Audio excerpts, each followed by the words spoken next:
Hello, podcast listeners. We know podcasts are a great way to catch up on a program that you may have missed on KSJE, and it's provided as a free service of this radio station.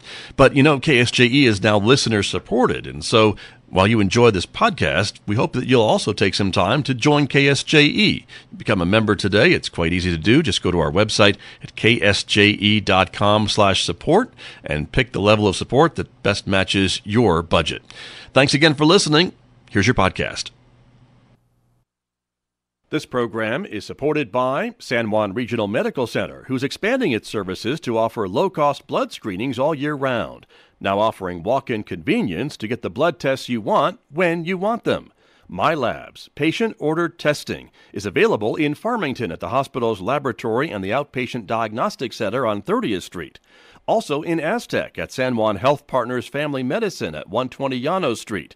With nearly 20 tests available, there's an option for everyone. MyLabs, patient-ordered testing, a wellness service of San Juan Regional Medical Center.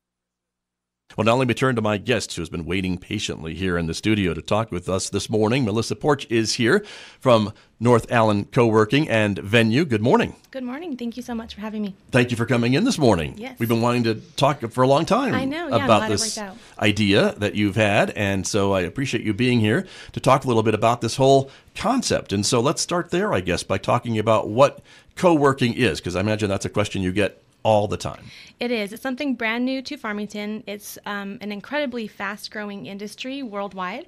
It's very popular and trendy in big cities, so a lot of people that have been traveling through, we've had a handful of people that have full-time co-working spaces in Houston and Denver and Phoenix that have come through that have been so grateful that we're here.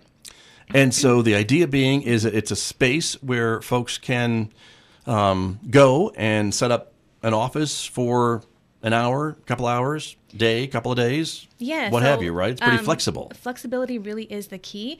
As a business owner and entrepreneur myself, I've had every version of a workspace, working from home, sharing an office, having my own office, working from your car and coffee shops, kind of doing whatever you have to. But it is really difficult not to have a consistent space to work often. So co-working provides flexible workspace, places to meet clients. The way ours is structured is a membership model. So people come in either for the day or can come in and say, I want to work or have access 2 days a week or full-time, 5 days a week. And we can basically build a membership to fit the business owner's need, which has been really great. Very cool. Mm-hmm. And so, and it's flexible, as we said. And so if I have a need for a conference room, I can rent the conference room, I guess, or have access to the conference room, right? Absolutely. And so we are renting the space individually for events and meetings, but our co-working members get all of that as part of the package. So I see. So no additional fees or costs or whatever. Mm-hmm. If I'm a member, I have access to the space. Correct. Okay. And so we've got 8 to 10 workspaces at any time. It changes every week, and we're always moving things around depending on the events we have and kind of who I have coming into work that week. But we've got room for 8 to 10 for a conference room setting.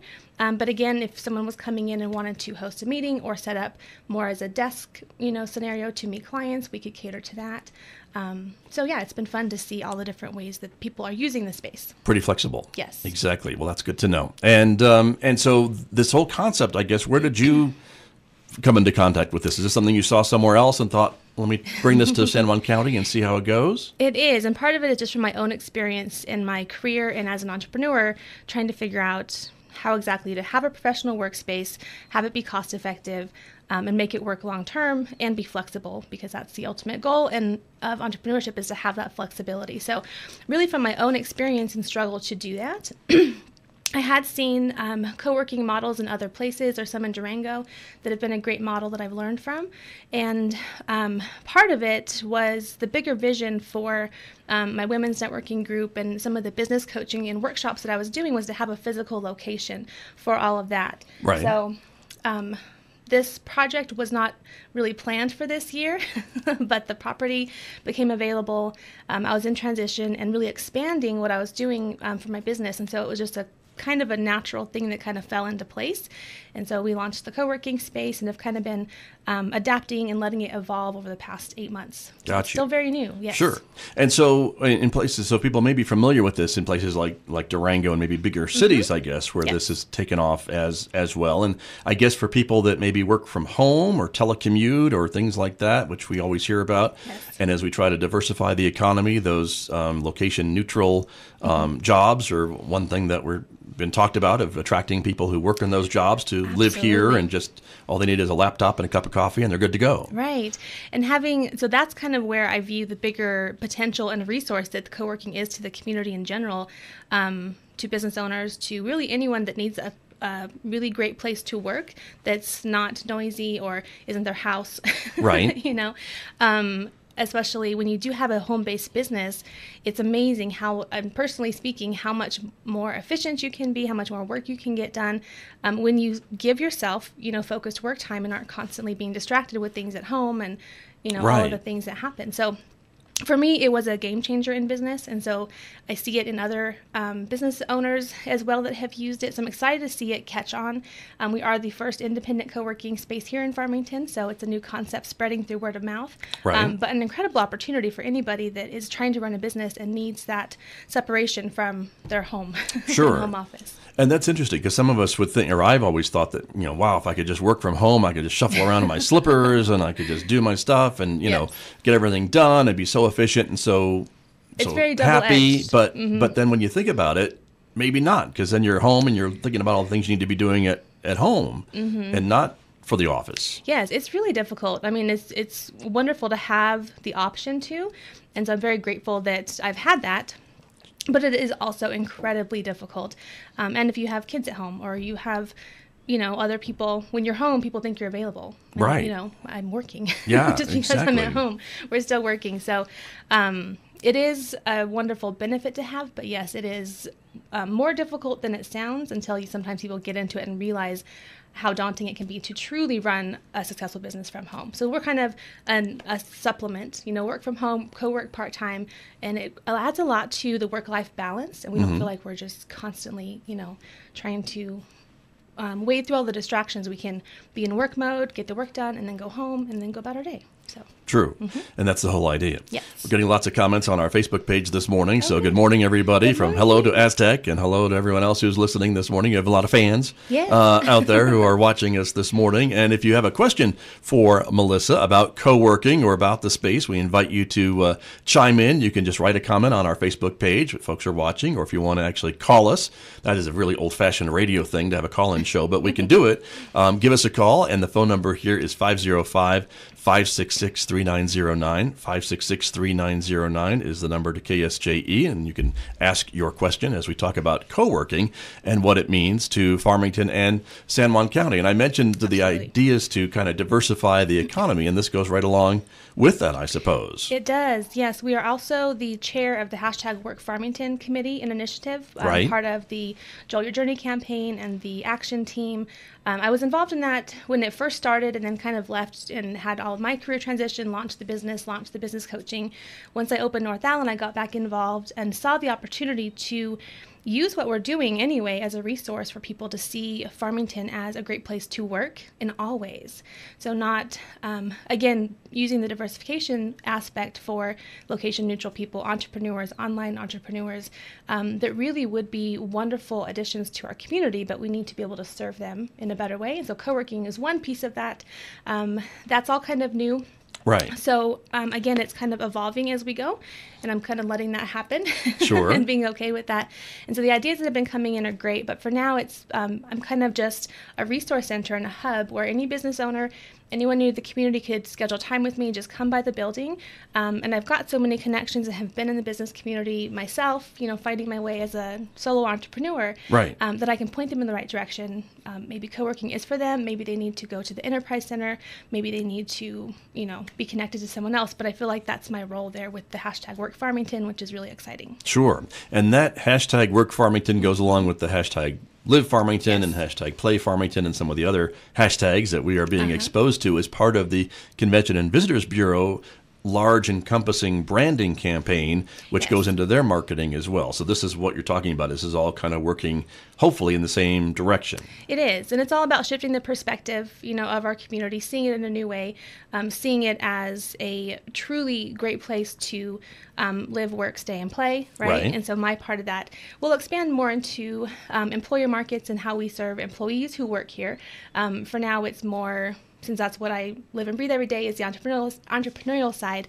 But to show people that they could, have downtown is a great place to come and work and then walk downtown for lunch. With all the renovations going down there, that's going to be exciting. So I'm interested to see which direction the hashtag Work Farmington committee sort of goes. But it is truly just another resource to the business community that has not been done this way before. Sure. And so what have you found that folks are asking for at a co-working space? Is it just that desk and chair and cup of coffee and Wi-Fi? I would assume you can't do anything without that. Or is it more to it than just that? We've got about an equal mix of regular coworkers and those just needing a conference room. I see. So people can say, I need the conference room every third Thursday from 5 to 7, and we'll set it up for them that way. So a little bit of that. The co-working, the memberships during the week is where I'm really, trying to get the word out, because it is such a great resource, but it's just something totally brand new. So the questions are, what exactly is that, and how does that work, and right. who Is it a it cubicle, for? or what do I get, right? Right. Kind of thing. So it's basically a way to have the workspace, but also the community. There's lots of networking opportunities. People who are really ideal for co-working are creative entrepreneurs, social media managers, marketing people. So once we get that community really built out, I feel like it's going to be, again, a great place just to have access to and know, okay, I can go in and co-work and have a marketing person and an IT person here in the community that everyone can collaborate and, share ideas with. Right. So big picture, it's more than just a workspace. It's really being part of a new version of a business community here. Sure. And I showed some pictures of your space earlier, and Yes. of course, full disclosure, everybody, that's my old house. I think I have to just say that. I think that's the question I got most early on. Isn't Right. this Scott Michlin's house? Is he still living in the basement? Where is he? Yeah. And no, the answer is no. But it's not my house anymore, and I don't have any connection to it. So I think it's great to see it used in this way, because but it's a historic. I would call it a historic property. I mean, it's been there for almost 100 years, for heaven's sake. So But imagine. it's just a beautiful space. Yeah, and we're seeing the wood floors. Folks who are watching us definitely can check it out and see. And of course, I know if folks just want to come by and take a look, you're Yes. you welcome them to come in and see what we're talking about, right? Absolutely, and it really is. The property itself is so special, so unique, and it's just a beautiful place to work. And it's a complete hidden gem. People don't realize what an incredible property it is. So I've had a lot of fun giving tours, and people walk in and they're just kind of blown away with what the potential is there. Right. But it is really about coming through the doors, and I explain it, and it's still sometimes confusing. Hey, Bristol. Hey, Sherry. Good morning, ladies. These are my networking Your fans. ladies. Yeah. But once people walk through the doors, see the workspaces, feel what it is there, they go, oh, okay, now I understand. They get it when they're there. I encourage people to, again, just to come in either for the Work Farmington thing, just come in and, learn about co-working, learn about Sure. everything we're doing there, really. But it is about physically being there. Really Right. makes it more clear. Exactly. But I think it's, again, a great use of that space, and you are right downtown, which I think a lot of folks are surprised that it's literally a block off of Main Street, and literally right across from the Civic Center, which is undergoing a major renovation, as you've been probably dealing with that for the last year or so. Yes, I just had to laugh. We opened in April, and so I'm, trying to market and create this peaceful co-working space. Oh, well, maybe not this year. Construction across the street. I mean, it's been okay. Keyword peaceful, but yeah. Yeah. Ouch. So we've made it work. So I'm excited to see that done. It's great timing for us because we are so new. The property is so unique that we can really be another addition to expanding the downtown focus and really letting people see what's available there. Right. And spend time downtown. And once the renovation is done and we've got so many great restaurants, I think it's brilliant that I can work and then walk to Three Rivers or walk to Mikasa or walk to the Chili Pod, and walk back and have lunch. So Right. we've had a few people that have had their meetings and conferences there. They break for lunch and walk downtown. You Right. know, you can't do that many places here, so I think it's a good addition to just our location, which is Sure. great. And that goes along with all the things that are planned for downtown, which is to make downtown more walkable, pedestrian friendly, while also dealing with cars and bikes and people that want to go through downtown or go to downtown as a destination. It's all part of the bigger plan, I think. Absolutely. And again, just to be able to control your workday and have it be something really enjoyable and, spend the time outside in the nice weather months and then come inside to work and take a break and go downtown and, kind of enjoy your business in that way. So I'm excited to see that happen, Sure. especially next spring and summer. Exactly. And again, you've got the grounds there to do outdoor things, which I know you're planning on and have done already. And then soon across the street will be the new outdoor space at the Civic Center, which is undergoing a major transformation. I think folks will be very, hopefully pleasantly surprised when they see that completed here, hopefully for next summer, and some of the things that have been going on. But it's funny, I think about the view from that front porch and how you used to look out on the side of the Daily Times building, right. And now it's a construction site, but soon it will be more of a park lawn-like setting at the Civic Center across the street. It's gorgeous. Yeah, they started unloading plants and putting grass in, so that was a good thing to see. We're putting a lot of work into the outdoor property at the building. The home is around 1,800 square feet. Something like that, I think. But outside, I don't know the square footage, but it's a huge outdoor space. Those gorgeous big trees, provide shade. There's a big concrete area in the back, of course. So we're really going to focus on developing that. I think it would be wonderful to also have outdoor workspace. Right. We've got such great weather. Here, why not set up some workstations outside where people could even host, meetings and conferences and types of things. And that also helps the Live Farmington initiative and highlight, the gorgeous, weather and great trees that we have here. Right. So yeah, that'll all be coming just as quickly as we possibly can figure out what we're going to build or infrastructure we'll put outside, because it's just a great opportunity for lots and lots of space. There is space for that, so just it takes a matter of figuring out how to do it and how to make sure it's growing and all those things of living in the Southwest. Yes, and one thing I'm excited about is we're a great option for nonprofit agencies that need to throw a fundraiser, a banquet, a gala, silent auction, whatever they want to do. We've got so many different options to set up there, and I always give them a great deal, of course, and do some event coordination with the nonprofit agency. So anyone that has ideas for fundraisers or needs for bigger things, always be, you're free to get in touch with me and see what we can do. All right. Very good. Melissa Porch is my guest this morning. We're talking about the idea of co-working, which she has brought to Farmington and San Juan County as the first co-working space in the area, right? Yes. That was, I think, what you said about it. And so that's wonderful. But we're going to take a short break. And when we come back, you're involved with another group, which is a networking group for women in the area. And I want to ask you a little bit about that and talk about that when we come back. Perfect. All right. Back with my guest with more in just a moment right here on KSJE. The time is 8:31.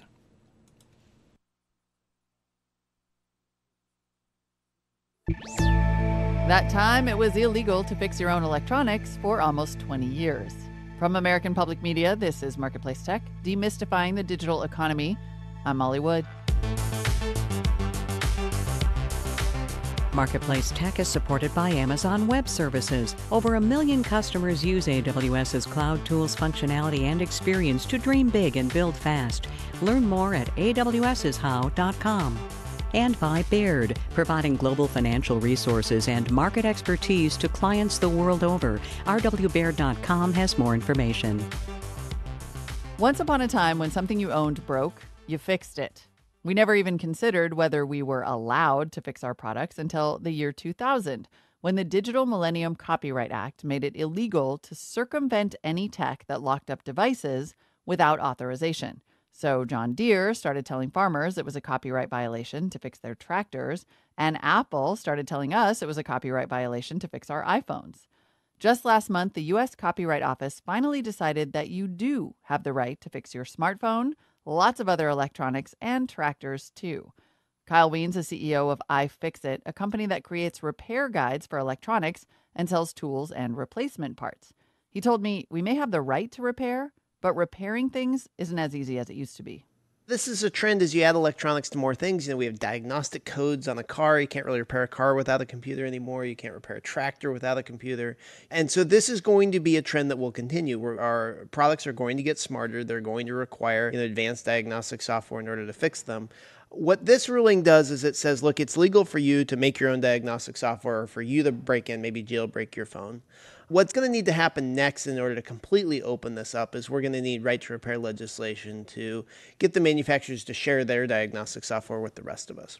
What do you think is the likelihood that people who are now on, 1-year contracts or payoff plans, what do you think the likelihood is that all of a sudden they're going to start trying to repair devices and keep them around for a lot longer? One thing that I think is interesting about the trends of technology is that you have these bursts of innovation where devices are changing very rapidly. And we've gone through that with cell phones from when the iPhone came out. For the last decade or so, the devices have been getting dramatically better every year. We're starting to see that plateau. If you have an iPhone 10, you do not need to get an iPhone 10R. It is just not that much better. So where in the past, I think we've been upgrading our phones maybe every 18 months, I think you're going to start to see people use these things for 2, 3, maybe even 4 years. But in order for the devices to last that long, you have to be able to change out batteries. You have to be able to fix the screen when it breaks. So this is the inflection point with cell phones that we went through with laptops. It used to be people would joke, your laptop was out of date by the time you got home from Best Buy. And that's just not the case anymore. You're perfectly fine with a 5-year-old laptop. Do you see a downstream economic impact here? Is there a likelihood that more repair shops will crop up? I think so. Anytime you have a product that's going to last longer, you're going to see more service businesses pop up. And that's actually a really good thing for the economy. The actual labor that Apple pays to assemble the iPhone in China is relatively minor. If you take your phone in and you pay somebody $50 in labor to get it fixed, that's a serious benefit to the economy that actually completely outweighs the $5 or $10 that Apple may have paid at assembly time. So as we see maybe tariffs come into play that are going to make these devices more expensive, coupled with these trends where you don't really need a new phone, I think you're going to really see an explosion in the repair economy. That's Kyle Wiens, CEO of iFixit. Things that still can't be repaired by third parties under the DMCA: game consoles like Xboxes and PS4s, boats, and airplanes. I'm Molly Wood, and that's Marketplace Tech.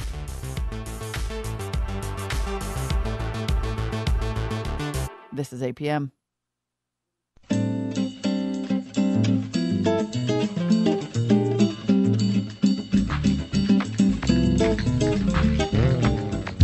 Hi, this is Sergio Melnichenko with the Brazilian Hour. I would like to invite you to join me every week with the best and most exciting music of Brazil. Every week, right here. Tune in the Brazilian Hour every Saturday night at 11 on KSJE Farmington. How do you know what to make of the news? Is it politically inflected? Is it stenography? Is it just plain untrue? On the Media helps you decode the news. We reveal the process behind the story because there's sometimes as much to be learned from the gathering as from the news itself. Please join us. Saturday mornings at 7 on KSJE Farmington. Thane Maynard here. The 90-Second Naturalist is a compact little radio show with expansive goals to raise awareness and improve understanding of the natural world. To do this, we take just 90 seconds and present stories about the plants and animals around us. The facts are fun, the sound effects are neat, and the host ain't so bad either. Please join me for the 90-Second Naturalist. Listen every weekday afternoon during the KSJE Evening News at 5:30.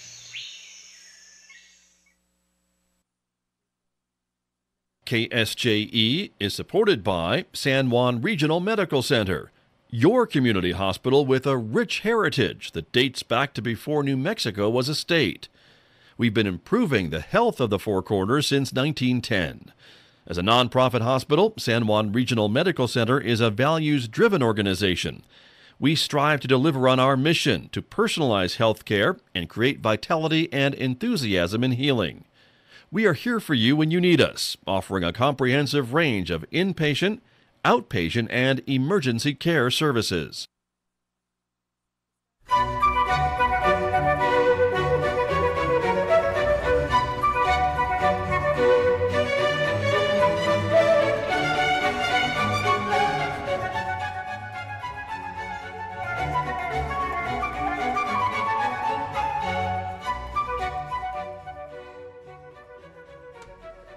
(8:37) on Tuesday morning at KSJE. 35 degrees outside our studios here at San Juan College and Windsor out of the east at 3 miles per hour. Good morning to our listeners who are listening at KSJE.com or 90.9 FM.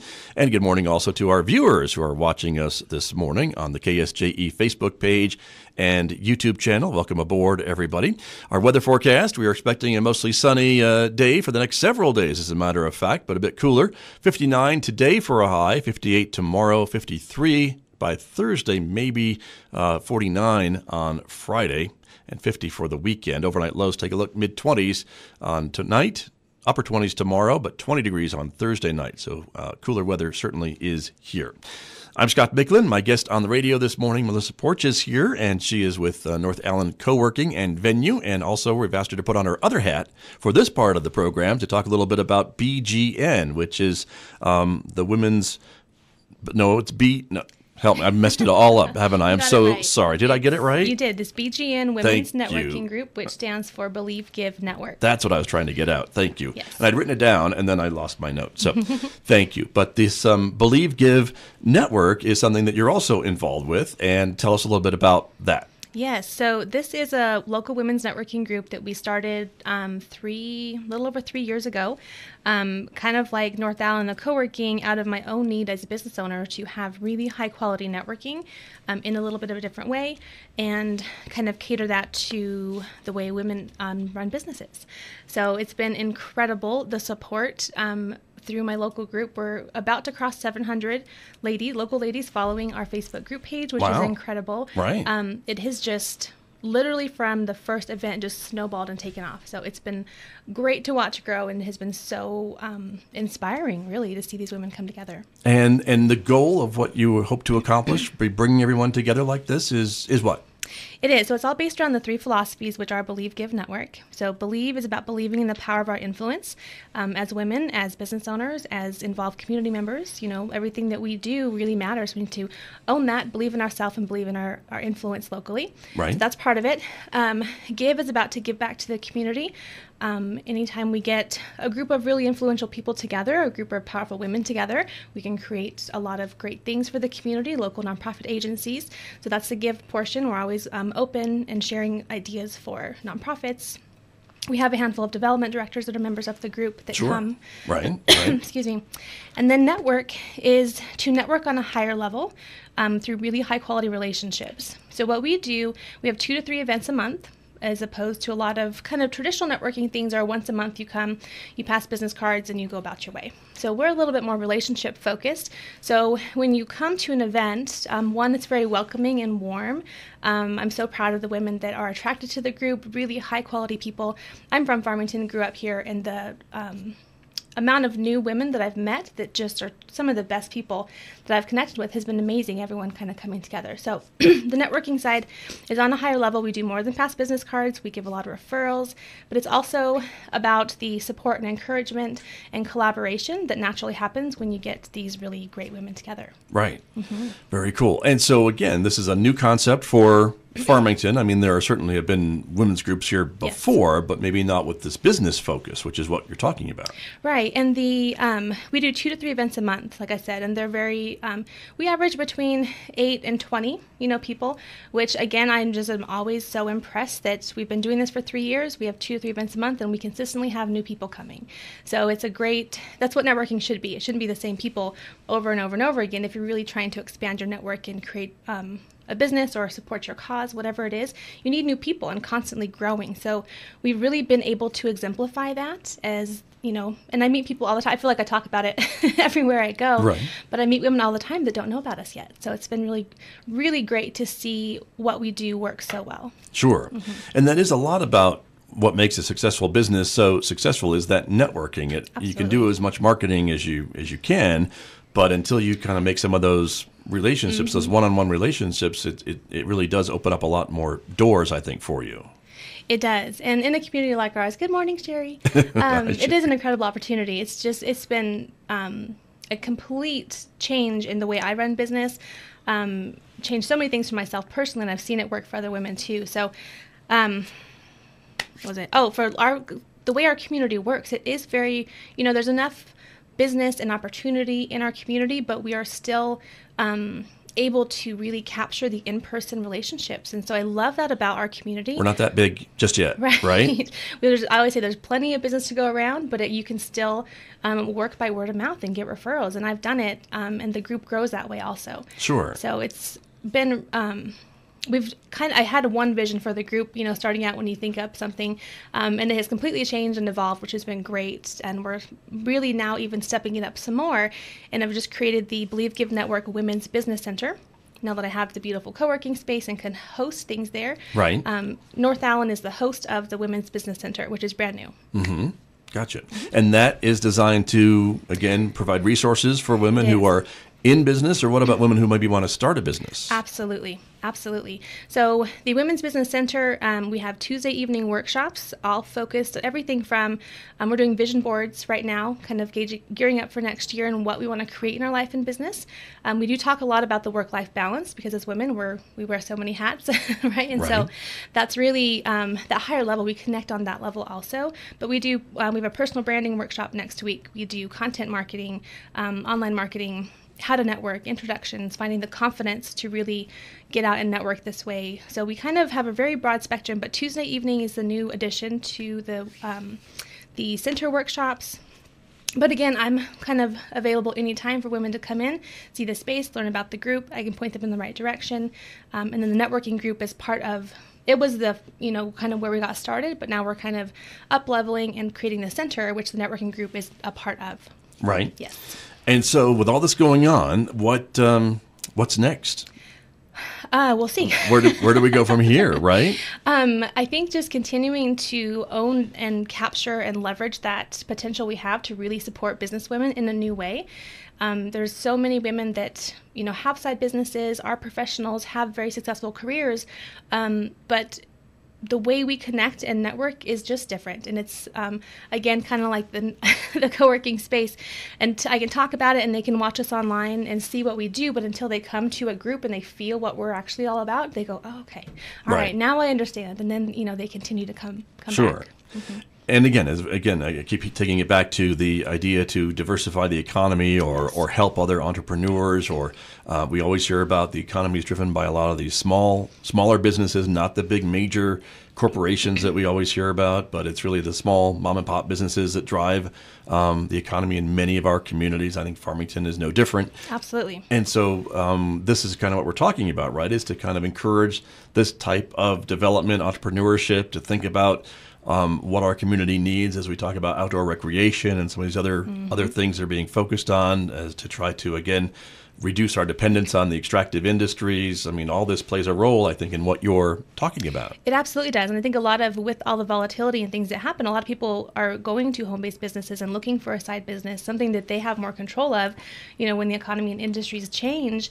And anyone can do that. Anyone can create, a business and life that they want. Sometimes everyone needs different resources and different kinds of support. As women, we need a lot of confidence. We need to find the time. A lot of time is an issue. And so we do a lot of work on finding, how to really fit a business into your regular life, how to fit into the community, where to get involved.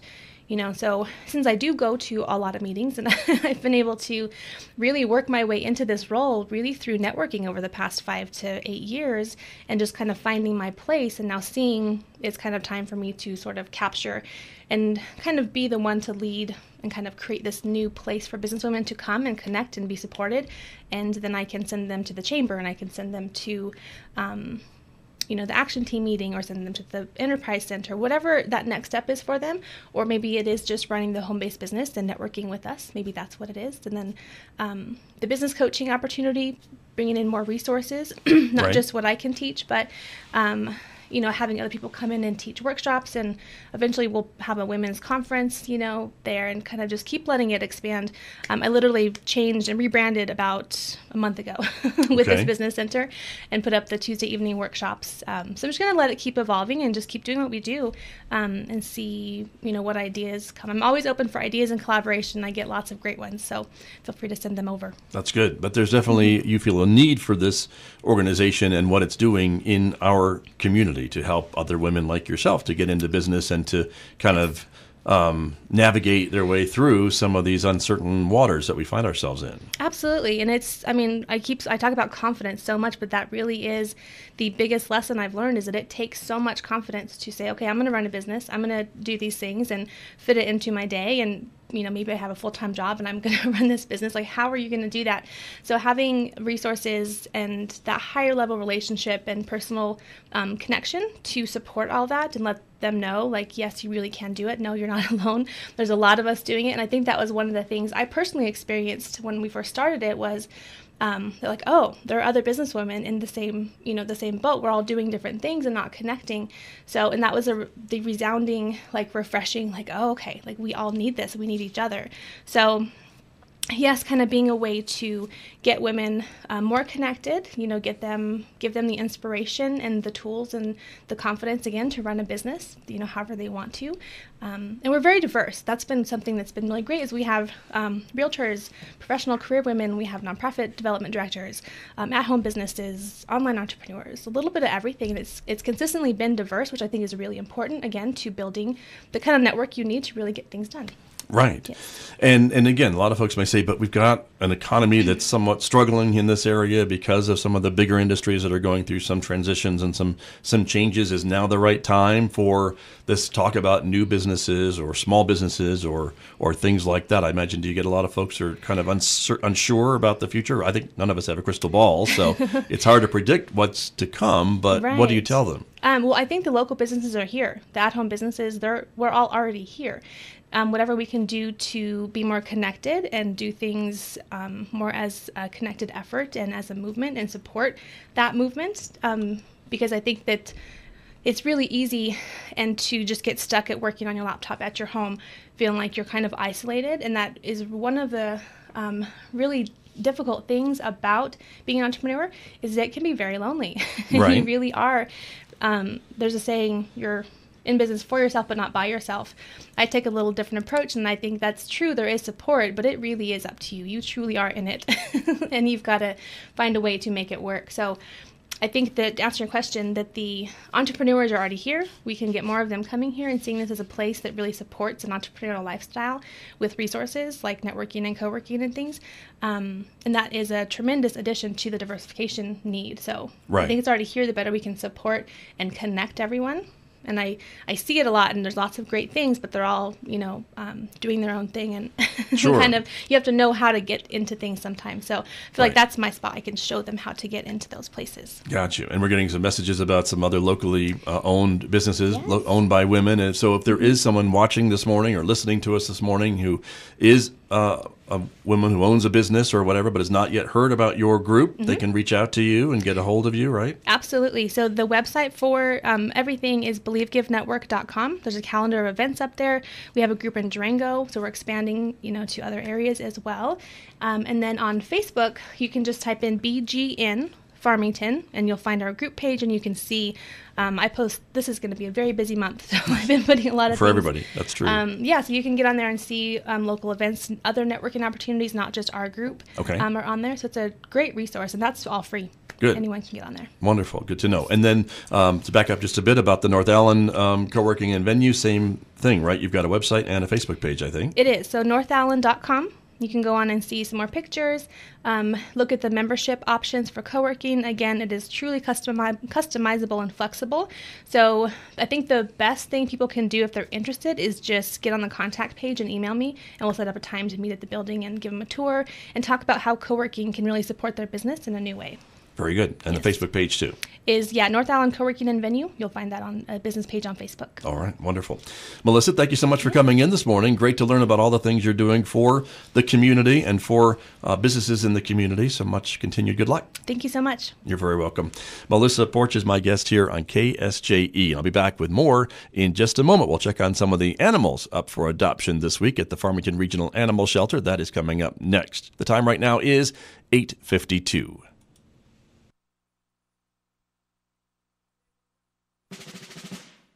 In the 1700s, the United States broke from Great Britain. No colony in history had ever successfully done that. This series examines America's Revolution. A Moment in Time with Dan Roberts. George William Frederick, King George III of Great Britain and Ireland, in a remarkable 60-year reign, presided over the loss of Britain's first great empire. He lost it in a dispute over taxes. Britain was in deep debt due to wartime expenditures. It needed money to pay for the troops stationed in America. The method the government used was a series of tax measures. The author of the early tax schemes was First Minister George Grenville.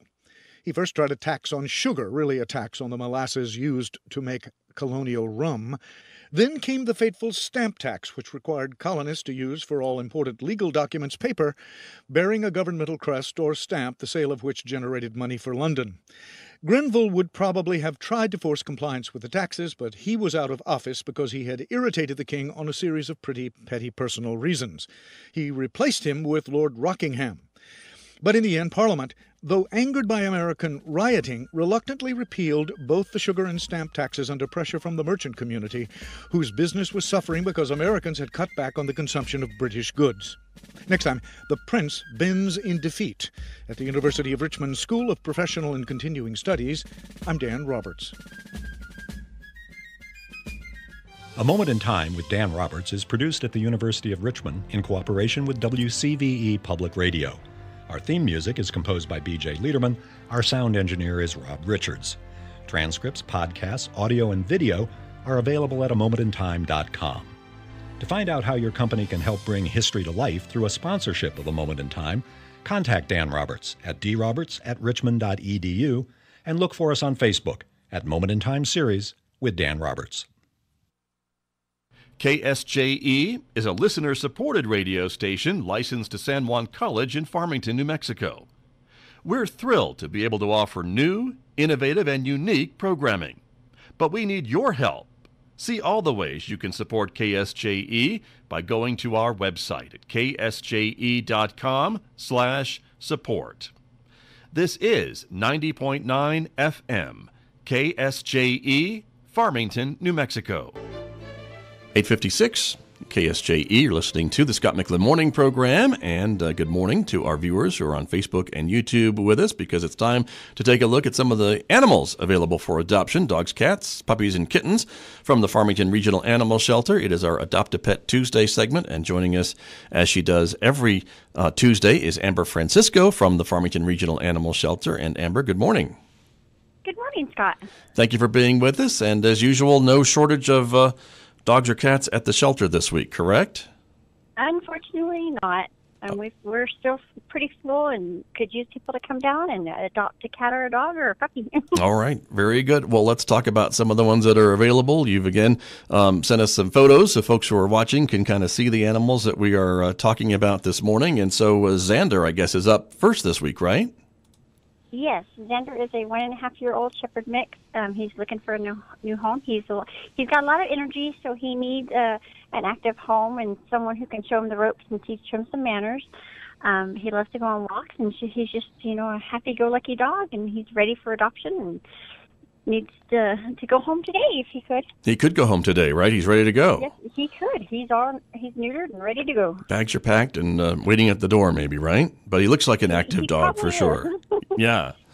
Okay. And he's only about 1.5 years, you said? Yes. That is Xander. Okay.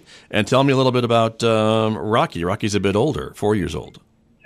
Yeah, Rocky's 4 years old. He's a pit mix, looking for a new home. Again, he's got lots of energy, needs an active family, but, somebody that's going to spend some time with him, give him the attention he deserves. He's got a great personality, just a goofy all the way around, playful, loves to play with toys and other dogs. And he is neutered and ready to go home as well. Okay. Very good and excellent. And that are the two dogs that you've sent us, but there are many, many more where that came from, right? Where these two guys came from. Absolutely. We have them in all shapes and sizes and ages. Okay. All right. But equal time, let's talk about the cats this week. And first up would be Kara. Yes, Kara is she has unique markings. She's a 4-month-old black and white kitten. She's got stunning little markings on her face, and they match her personality. She's outgoing, comes right up to the kennel door when you go in, and she's just ready for somebody to come and pick her and take her home. All right. And she's only, 4 months old? She's only 4 months old, so her adoption fee was going to be $50, or you could take her and one of her litter mates home for $50 because it's the buy one, get one. It's a BOGO deal, huh? Yes. Buy one, get one for the kittens, right? Yes. Very good. All right. And then tell me about Joyce. Joyce is a beautiful 2-year-old calico. She's very soft and sweet. She just needs a new home. She's been here for a while, and she would prefer a home without dogs. Her previous owner says that she did not do well with dogs. So just come down and meet her and adopt her and take her home. Okay. All right. But all the animals are available this week, and there's many, many more. As we've said, more cats, more kittens. But the deal is on kittens this week. Anything else going on that you're wheeling and dealing about? Not at the moment, but our kittens and cats we're continuing their special. So any adult cats are going to be $25, and any kittens are going to be $50, or you can get the 2 for 1 for the $50. So it's a really good deal because all of them come spayed and neutered, microchipped, and with their first set of vaccines. So you can't beat that. You cannot. That's true. All right. Well, Amber, thank you so much. Again, you'll be open at 11:30 later on this morning, right, at the Regional Animal Shelter? Yes, we're open 11:30 to 5:30, so come down and see us. All right, very good. That is Amber Francisco. Thank you so much. We'll talk to you again next Tuesday from the Farmington Regional Animal Shelter, my guest here on KSJE. And thank you for joining us, everybody. Lots of great information this morning on the program. We hope you will tell your friends and share our page, share our programs with your friends to let them know about the programming that we're doing here at KSJE. And, of course, we always would like your support as well. If you think this radio program is worth paying a few dollars a month for, you can do that quite easily on our website at ksje.com. In fact, next week, we are bringing back our DJ for a Day event, a time when you'll hear others on the radio talking a little bit about why they support KSJE and give you another reason to join us financially and support us at ksje.com. More details about that coming up soon. This is KSJE Farmington. Did you enjoy that podcast? We hope that you did. And if you did, share it with your friends. And if you really want to keep podcasts like this coming, please support KSJE. You can do it easily online at ksje.com.